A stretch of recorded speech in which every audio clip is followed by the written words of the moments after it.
தலைமுறையின் எதிர்காலத்தையே வீணடிக்கும் விபரீதத்தை விளையாட்டாக இந்த ஜென்சி தலைமுறை தேர்தலிலே எடுத்து விட்டார்களோ இந்த விபரீத முடிவை.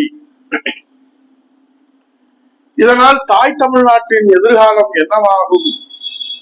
வயிற்றெரிச்சலை பேசுகிறார் உதயகுமார், இயலாமையிலே பேசுகிறார் உதயகுமார், களத்தை இழந்ததனாலே பேசுகிறது அதிமுக என்று நினைத்துவிடக் கூடாது மக்கள். உலக அளவிலே பொழுதுபோக்கிற்கு மட்டும்தான் சினிமா என்ற நிலையிலே சினிமா பார்க்க, ரசிக்க, மறக்க என்ற நிலையிலே தமிழகத்திலே திரைப்படத்தை பார்த்து ரசித்து வந்த தமிழக ரசிகர்கள், குறிப்பாக இளைய தலைமுறை ரசிகர்கள், அதில் என்ன திரைப்பட கதாநாயகன் விஜய் தான் எங்கள் வாழ்க்கைக்கு வழிகாட்டும் கதாநாயகன் என்று முடிவு செய்திருக்கிறார்களோ, எங்களுக்கு உலகம் விஜய் தான், எங்களுக்கு உயிரும் விஜய் தான் என்றெல்லாம் எடுத்திருக்கின்ற அரசியல் விபரீத முடிவு ஒட்டுமொத்த ஜென்சி தலைமுறையின் சமூக பொறுப்புணர்வை சவால் விடுகின்ற வகையிலே தான் இருக்கிறது. இது களத்தை இழந்தவர்களின் ஒப்பாரி என்று யாரும் கடந்து விடக்கூடாது. சமூக அக்கறையிலே அண்ணா திராவிட முன்னேற்ற கழகத்திற்கு இருக்கிற அந்த பங்களிப்பு அடிப்படையிலே தான், மக்கள் மீது இருக்கிற அக்கறையிலே, சமூக அக்கறையிலே அண்ணா திராவிட முன்னேற்ற கழகம் கடமையாற்ற வேண்டிய பொறுப்பும் இருக்கிறது என்கிற கடமையிலே தான் இந்த கருத்தை நான் முன்வைக்கின்றேன். இந்த 2 மாத காலத்திலே எல்லோரிடத்திலும் மனசாட்சியை தொட்டு சொல்லுங்க, ஆட்சியில என்ன நடக்கிறது, எப்படி நடக்கிறது, ஏன் நடக்கிறது, எதற்காக நடக்கிறது, எங்கே நடக்கிறது, யாராவது புரிந்து கொள்ள முடிகிறதா அல்லது அறிந்து கொள்ள முடிகிறதா? வெளிப்படைத்தன்மையான ஆட்சி, தூய்மையான ஆட்சி, ஊழலற்ற ஆட்சி என்று வசீகர வசனத்தை பேசினாலே விஜய், இப்போது இந்த 2 மாதத்திலே அதிகாரத்திலே அரியணையிலே அமர்ந்ததற்கு பின்பு அடுத்த கட்சி எம்எல்ஏக்களை அபகரிக்கின்ற ஜனநாயக படுகொலை தான் நடந்து கொண்டிருக்கிறது. சர்வ கட்சி தலைவர்களும் மேலக ஆளுநரிடத்திலே முறையிட்டிருக்கிறார். என் வணக்கத்திற்குரிய ஜென்சி தலைமுறையே, இது போன்ற வரலாறு தமிழகத்தில் இதற்கு முன்பாக நடந்ததாக நீங்கள் கேள்விப்பட்டது உண்டா, படித்தது உண்டா, அறிந்தது உண்டா? தன் தனி பெரும்பான்மை நிரூபிக்க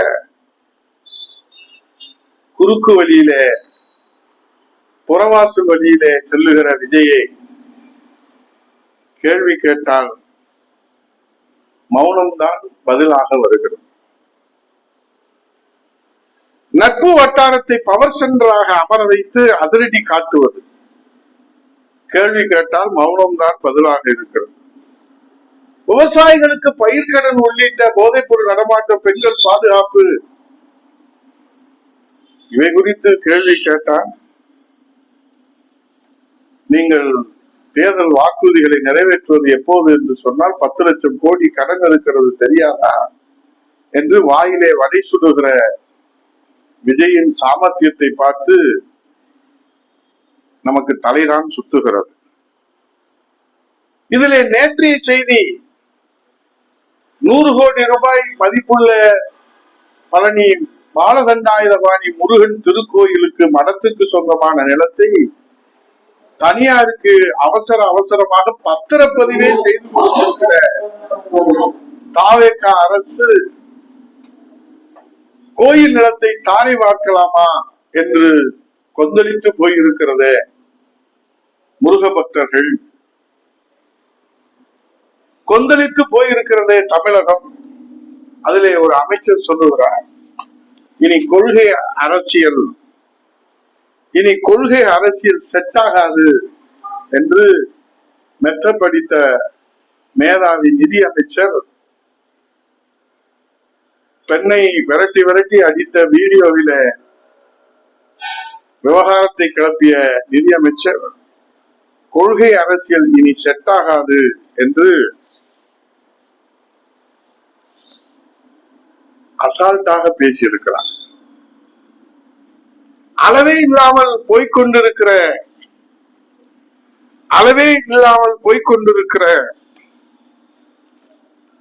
இந்த அதிரடி ஆட்டத்திற்கு முடிவுதான் எப்போது? அளவே இல்லாமல் போய்கொண்டிருக்கிற தாவேக அரசின் அதிரடி ஆட்டத்திற்கு முடிவுதான் எப்போது? ஆகவே இன்றைக்கு தாவேக அரசு இன்றைக்கு 2 மாத காலத்திலே என்ன செய்திருக்கிறது என்பது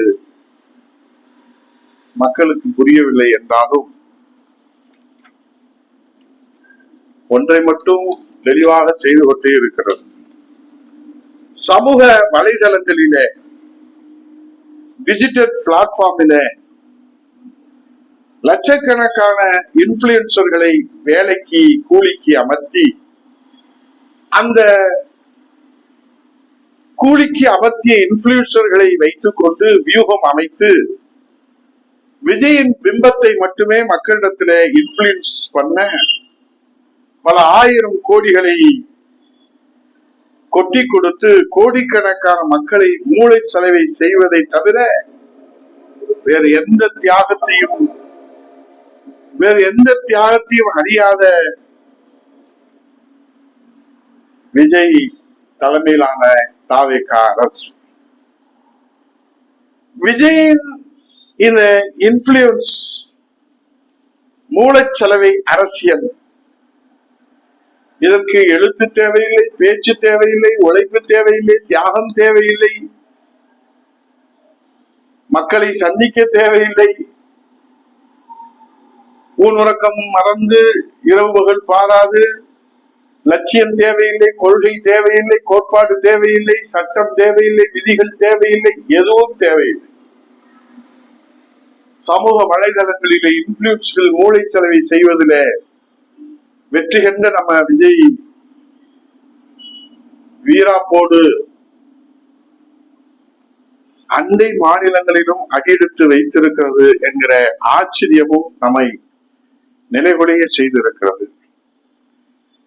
இனி விஜய் தான் வருங்கால இந்தியா என்று இன்ஃபுளுன்ஸ்கள் சொல்ல ஆரம்பித்திருக்கிறார்கள். இந்த அரசியல் அதிரடிகளை பார்க்கின்ற போது நாம் என்னத்தை சொல்ல, எதை சொல்ல? மொத்தத்தில் விஜயின் இந்த மூளை செலவை விஜயின் கருவின் குற்றமா அல்லது கருவின் கர்மாவா? கருவின் புண்ணியமா, கருவின் பாவமா, கருவின் அதிர்ஷ்டமா, கருவின் அதிசயமா? மொத்தத்தில விஜயின் கருவின் குற்றமாகவே தான் இது பார்க்கப்படுகிறது. செய்திகளை உடனுக்குடன் தெரிந்து கொள்ள கீழ்கண்ட கேபிள் மற்றும் டிடிஎச் நெட்வொர்க்குகளில் எம்நாடு செய்தி தொலைக்காட்சியை காணுங்கள். பாதகம் செய்பவரை கண்டால் நாம் பயம் கொள்ளலாகாது பாப்பா. மோதி மிதித்து விடு பாப்பா, அவர் முகத்தில் உமிழ்ந்து விடு பாப்பா. அண்மை செய்திகளை உடனுக்குடன் தெரிந்து கொள்ள இணைந்திருங்கள் எம்நாடு தொலைக்காட்சியுடன்.